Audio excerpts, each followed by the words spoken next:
कहानी की शुरुआत में हम एक घने जंगल को देखते हैं जहां दो कपल रिक और हेली माउंटेन क्लाइंबिंग कर रहे थे। रिक हेली से पहले ऊपर पहुंचकर हेली से कहता है कि मैंने तुमसे कहा था कि तुम मुझे हरा नहीं सकती। इसके बाद रिक जंगल के चारों ओर नजर घुमाता है जहां उसे दूर दूर तक घने जंगल के अलावा इंसान का नाम व निशान तक दिखाई नहीं देता। रिक हेली से कहता है कि तुम भी जल्दी से ऊपर आओ, यहाँ से जंगल बहुत ही खूबसूरत दिखाई दे रहा है। ये कहकर रिक आगे बढ़ने लगता है। हेली अब यहाँ अकेले ऊपर चढ़ने की कोशिश करती है पर तभी उसका पैर फिसल जाता है और वो नीचे गिरने लगती है, लेकिन जैसे तैसे करके वो खुद को संभाल लेती है और अब वो मदद के लिए रिक को आवाजें लगाती है, लेकिन रिक कोई भी जवाब नहीं देता और अचानक रिक चट्टान किनारे पर आ गिरता है। हेली जब रिक की तरफ देखती है तभी उसके मुंह पर खून की कुछ बूंदें गिरने लगती हैं, जिसे देखकर हेली परेशान हो जाती है। अब वो इस हालात को समझने की कोशिश कर ही रही होती है कि तभी कोई रिक को उठाकर नीचे फेंक देता है और यह देखकर हेली के गले में सांसें अटक जाती हैं। अब हेली जैसे तैसे करके खुद को छुड़ाकर नीचे उतरने की कोशिश करती है पर तभी रस्सी से हेली को कोई ऊपर खींचने लगता है। डर के मारे हेली खुद को बचाने के लिए रस्सी काट देती है जिससे वो सीधा नीचे रिक की बॉडी के पास गिर जाती है। रिक को मरा हुआ देखकर हेली जोर जोर से रोने लगती है। अब वो इस हादसे से अच्छी तरह संभल नहीं पाई थी कि तभी वो देखती है कि ऊपर झाड़ियों से कोई तेजी से उसकी तरफ आ रहा है, जिसे देखकर हेली अपनी जान बचाने के लिए तेजी से अपनी कार की तरफ दौड़ती है, लेकिन भागते भागते उसका पांव एक कांटेदार तार में फंस जाता है जिससे वह नीचे गिर जाती है और तभी हम देखते हैं कि कोई हेली को घसीट कर ले जाता है। अब यहाँ हमें यह पता चलता है कि वेस्ट वर्जीनिया के इस एरिया में बहुत से लोग गायब हो रहे हैं और लोगों का मानना है कि इस जंगल में काफी अजीब से दिखने वाले लोग रहते हैं जो इंसानी मांस खाते हैं और जो कोई भी इस जंगल में आता है वो अजीब से दिखने वाले लोग उसे मार देते हैं। अब अगले सीन में हम सड़क पर एक कार को देखते हैं जिसमें क्रिस नाम का एक आदमी बैठा होता है। क्रिस आज इंटरव्यू के लिए जा रहा था, लेकिन कुछ दूर आगे आने के बाद क्रिस हाईवे पर ट्रैफिक के बीच में फंस जाता है। जब वह देखता है कि गाड़ियां बिल्कुल भी आगे बढ़ नहीं रही हैं, तब वह अपनी कार से उतरकर आगे एक ट्रक ड्राइवर के पास जाता है और उससे ट्रैफिक जैम होने की वजह पूछता है, जिस पर वह ट्रक ड्राइवर उसे बताता है कि 3 मील दूर एक केमिकल ट्रक पलट गया है और उसका सारा केमिकल सड़क पर फैल गया है, इसलिए यह जैम खुलने में कुछ घंटे लग सकते हैं। ये सुनकर क्रिस परेशान हो जाता है क्योंकि उसे इंटरव्यू के लिए देर हो रही थी। अब अगर वो यहाँ ट्रैफिक खुलने का इंतजार करता तो उसे यहाँ कई घंटे खड़ा रहना पड़ता, जिस वजह से उसका इंटरव्यू मिस हो जाता। इसलिए क्रिस अपनी कार मोड़कर कोई दूसरा रास्ता ढूंढने लगता है और वो जिस जगह जॉब के लिए जा रहा था वो उस जगह कॉल करके उन्हें अपनी सिचुएशन समझाने की कोशिश करता है कि ट्रैफिक जैम होने की वजह से मैं जल्दी नहीं आ पाऊंगा, लेकिन एक पहाड़ी इलाका होने की वजह से उसके मोबाइल फोन का सिग्नल कट जाता है। कुछ दूर आगे आने के बाद रास्ते में उसे एक गैस स्टेशन का साइन दिखाई देता है, जिसे देखकर क्रिस को लगा कि शायद मुझे यहाँ कोई मदद मिल जाए, इसलिए वह अपनी कार उस तरफ मोड़ लेता है। रास्ते में वह देखता है कि यहाँ पर कई सारी लावारिस कार्स खड़ी हैं। यह देखकर उसे काफी अजीब लगता है, लेकिन फिर वह इस बारे में ज्यादा न सोचते हुए उस गैस स्टेशन पर पहुंच जाता है जहाँ उसे एक बूढ़ा आदमी दिखता है। वो बूढ़ा आदमी काफी बुरी हालत में था। क्रिस उस बूढ़े आदमी से फोन के बारे में पूछता है तो वो बूढ़ा आदमी इशारा करके फोन बता देता है, जिसके बाद क्रिस जल्दी से फोन के पास आकर कंपनी को कॉल करने की कोशिश करता है पर तभी क्रिस को पता चलता है कि फोन खराब है। यह देखकर क्रिस और भी ज्यादा परेशान हो जाता है और तभी उसकी नजर वहां लगे एक मैप पर पड़ती है जहां उसे शहर जाने के लिए एक कच्चा रास्ता दिखाई देता है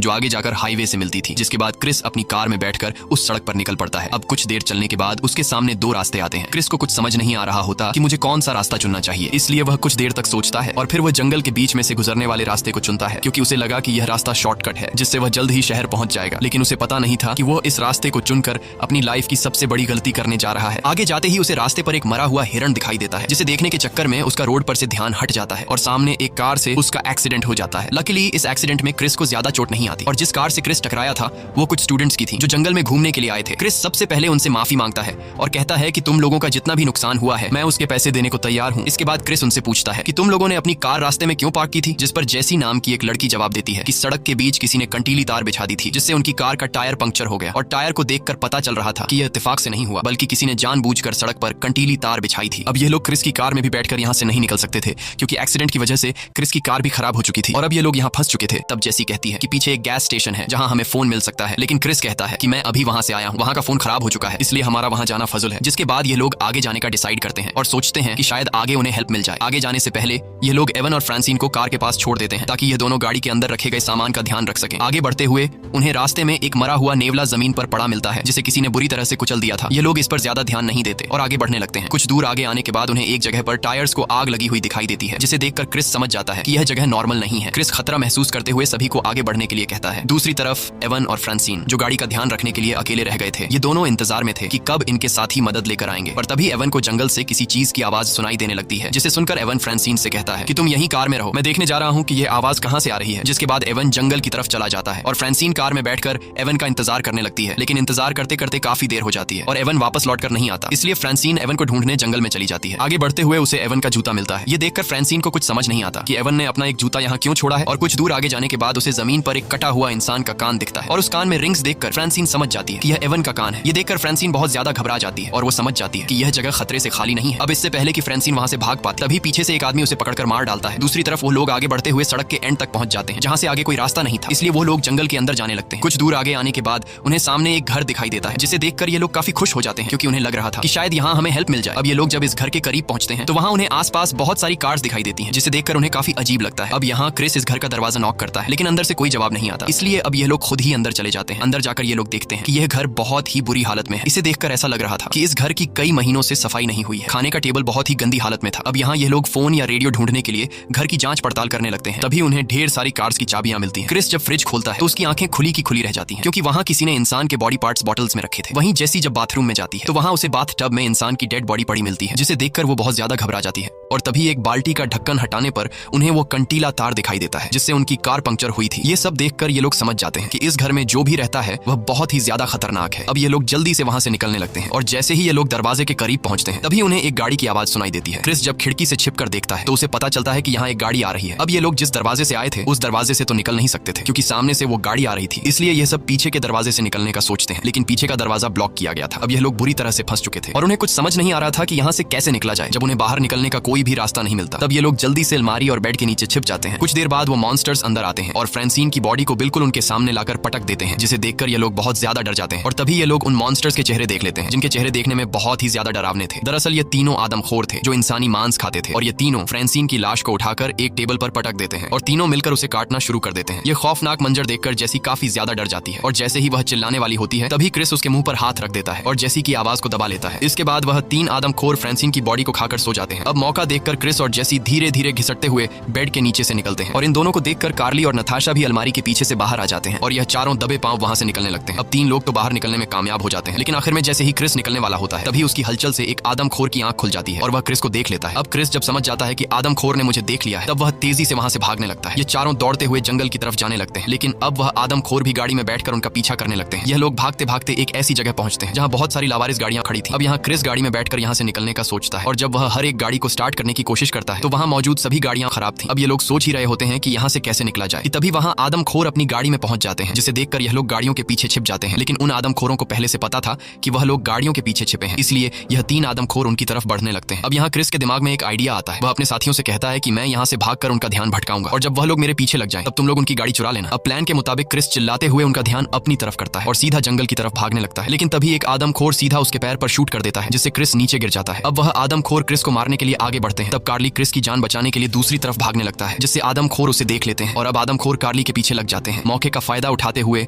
जेसी और नताशा जल्दी से क्रिस को उठाकर उन आदमखोरों की गाड़ी के पास ले आते हैं। अब वह तीनों जल्दी से गाड़ी में बैठकर वहां से निकलने लगते हैं और जंगल में अपने साथी को ढूंढने लगते हैं। कुछ दूर आगे जाने के बाद उन्हें कार्ली दिखाई देता है, जिसके लिए यह लोग अपनी गाड़ी रोक लेते हैं और कार्ली को चिल्लाकर जल्दी से गाड़ी में बैठने को कहते हैं। कार्ली भी दौड़ते हुए उनकी तरफ आने लगता है, लेकिन तभी पीछे से एक तीर आकर कार्ली के सीने के आर पार चला जाता है। अपने साथी को मरता हुआ देखकर ये लोग बहुत ज्यादा मायूस हो जाते हैं और तभी वह आदमखोर क्रिस पर भी तीर बरसाने लगते हैं। अब अपनी जान बचाने के लिए ये लोग जल्दी से वहां से निकल जाते हैं। कुछ दूर आने के बाद ये लोग देखते हैं कि उन आदमखोरों ने रास्ते में एक बड़ा पेड़ रखकर रास्ता ब्लॉक कर दिया है, इसलिए अब ये लोग पैदल ही जंगल में आगे बढ़ने लगते हैं। कई घंटों से पैदल सफर करने के बाद ये लोग थक जाते हैं, जिस वजह से ये लोग एक जगह बैठकर आराम करने लगते हैं। अब रात भी होने वाली थी और उन्हें कुछ समझ नहीं आ रहा था कि रात कहाँ बिताई जाए, क्योंकि अगर वह यहीं जंगल में सोते तो वह आदमखोर उन्हें ढूंढकर मार देते। इसलिए यह लोग फिर से एक सेफ जगह की तलाश में निकल पड़ते हैं और तभी नताशा को लकड़ी का बना हुआ एक टावर दिखाई देता है। टावर को देखकर उन्हें रात बिताने के लिए एक सेफ जगह मिल जाती है। इसके बाद यह लोग उस पर चढ़ जाते हैं। ऊपर टावर से जब वह देखते हैं तो उन्हें चारों तरफ दूर दूर तक जंगल दिखाई देता है। टावर की जांच पड़ताल करने पर इन्हें एक फ्रस्ट्रेटेड किट मिल जाती है, जिससे नताशा क्रिस के पैर में पट्टी कर देती है। वहीं उन्हें एक रेडियो भी मिलता है, जिससे ऑन करके यह लोग बाहर की दुनिया से कांटेक्ट करने की कोशिश करते हैं, पर उन्हें कोई भी जवाब नहीं मिलता। इस बीच क्रिस देखता है कि वह तीन आदमखोर उन्हें ढूंढते हुए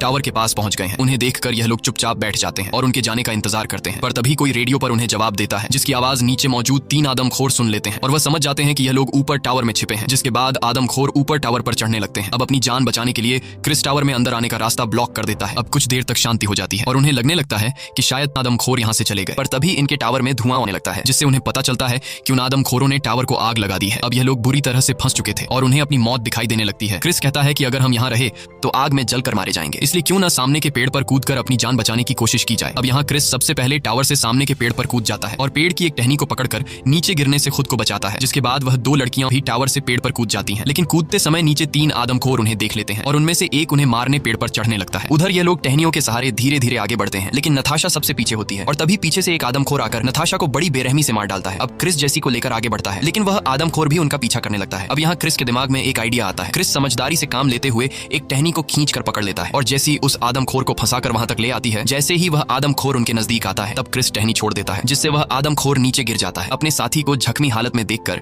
नीचे मौजूद दो आदमखोर काफी ज्यादा गुस्सा हो जाते हैं। इधर यह दोनों चुपके से पेड़ की टहनियों से गुजरते हुए एक झरने के पास पहुंच जाते हैं और रात वहीं पर बिताते हैं। सुबह होते ही यह दोनों वहां से निकलने लगते हैं और चलते चलते उन्हें एक सड़क दिखाई देती है। सड़क को देखकर ये दोनों बहुत ज्यादा खुश हो जाते हैं, लेकिन उनकी यह खुशी कुछ ही देर की मेहमान थी। तभी पीछे से एक आदमखोर आकर क्रिस पर हमला कर देता है, जिससे क्रिस ढलान से नीचे लुढ़कने लगता है और वह आदमखोर जेसी को पकड़कर अपने साथ ले जाता है। तभी क्रिस को रोड पर पुलिस की कार दिखाई देती है, जिसे देखकर क्रिस जल्दी से पुलिस की गाड़ी के सामने पहुंचता है। दरअसल रात को जब रेडियो से उन्होंने मदद मांगी थी तब उस पुलिस वाले ने उनकी मदद का सिग्नल सुन लिया था, इसलिए वह उन्हें बचाने के लिए आया था। अब इससे पहले कि क्रिस उस पुलिस वाले को सब कुछ बता पाता, तभी पीछे से एक तीर आकर पुलिस की आंख फोड़ देता है। ये देखकर क्रिस बहुत ज्यादा घबरा जाता है और वह जल्दी से उसी पुलिस की गाड़ी में बैठकर वहां से निकलने लगता है, लेकिन कार की चाबी पुलिस के पास थी। अब क्रिस उस पुलिस वाले की जेब से चाबी निकाल नहीं सकता था, क्योंकि वह आदमखोर क्रिस के काफी करीब आ चुका था। इसलिए क्रिस खुद को बचाते हुए झाड़ियों के पीछे छिप जाता है और तभी वह आदमखोर पुलिस की लाश को उठाकर गाड़ी में डाल देता है। और जैसे ही वह गाड़ी को स्टार्ट कर वहां से जाने वाला होता है, तभी क्रिस जल्दी से उसकी कार के नीचे आकर कार को कसकर पकड़ लेता है, जिसके बाद आदमखोर कार को अपने घर की तरफ ले जाने लगता है। वहीं उन्होंने जेसी को घर पर बांध रखा था और अब यह लोग जेसी को जिंदा पकाने वाले थे। तभी बाहर वह दूसरा आदमखोर भी आ जाता है, जिसके गाड़ी के नीचे क्रिस छिपा हुआ था। वह आदमखोर उस मरे हुए पुलिस की बॉडी को उठाकर घर के अंदर ले जाता है और ये लोग उस पुलिस की बॉडी को काटकर उसके टुकड़े बना लेते हैं। इसके बाद एक आदमखोर चाकू उठाकर जेसी को मारने के लिए आता है और तभी क्रिस उनके दरवाजे पर आग लगा देता है। और जैसे ही वह आदमखोर दरवाजे की तरफ जाता है तब क्रिस फुल स्पीड से कार घर के अंदर घुसाकर उस आदमखोर को कुचल देता है। इसके बाद क्रिस दूसरे आदमखोर पर हमला करके उसे भी बुरी तरह घायल कर देता है और जल्दी से जेसी को आजाद करने लगता है। लेकिन तभी पीछे से एक आदमखोर आकर क्रिस को उठाकर पटक देता है और एक कुल्हाड़ी से क्रिस पर जानलेवा हमला करने लगता है। और जैसे ही वह आदमखोर क्रिस को मारने वाला होता है तभी जेसी हिम्मत जुटाकर एक तीर सीधे उस आदमखोर के सिर के पीछे मारती है, जिससे वह आदमखोर नीचे गिर जाता है। अब ये दोनों जैसे ही घर से बाहर निकलने वाले होते हैं तभी एक दूसरा आदमखोर क्रिस पर हमला कर देता है, लेकिन अब जेसी भी क्रिस के साथ मिलकर उस आदमखोर से लड़ने लगती है, इसलिए वह आदमखोर उनके सामने कमजोर पड़ जाता है। और तभी जेसी जल्दी से एक कुल्हाड़ी उठाकर उस आदमखोर के सीने पर वार करके उसे नीचे गिरा देती है। और अब जैसे ही यह लोग घर से बाहर निकलने लगते हैं तभी वही आदमखोर जेसी का पैर पकड़ लेता है, लेकिन जेसी उससे खुद को छुड़ा लेती है और वो दूसरा आदमखोर जिसके सर के पीछे तीर लगा था वह भी दोबारा उठने लगता है। ये आदमखोर मरने का नाम ही नहीं ले रहे थे। अब क्रिस और जेसी जल्दी से उस घर से बाहर निकल जाते हैं। यहाँ क्रिस के पास बंदूक में सिर्फ एक ही गोली बची होती है, इसलिए क्रिस समझदारी से काम लेते हुए उस पुलिस वाले की कार के पीछे लगी गैस टैंक को शूट कर देता है, जिससे उस पूरे घर में ब्लास्ट हो जाता है और फाइनली उस घर में मौजूद आदमखोर आग में जलकर मारे जाते हैं। इसके बाद क्रिस और जेसी उन्हीं आदमखोरों की गाड़ी में बैठकर वहां से निकल जाते हैं और सीधे उस गैस स्टेशन पर पहुंचते हैं, जहां क्रिस सामने लगे मैप को फाड़ देता है। क्रिस ऐसा इसलिए करता है क्योंकि वह नहीं चाहता था कि इस मैप को फॉलो करते हुए जो कुछ उसके साथ हुआ वह किसी और के साथ ना हो और कोई भी दोबारा इस रास्ते पर न जा सके। इसी के साथ ये कहानी खत्म हो जाती है। अगर आपको ये वीडियो अच्छी लगी हो तो हमारे चैनल को सब्सक्राइब और वीडियो को लाइक जरूर कीजिए और अगर आपको इस मूवी का सेकंड पार्ट देखना है तो कमेंट में पार्ट 2 लिखें।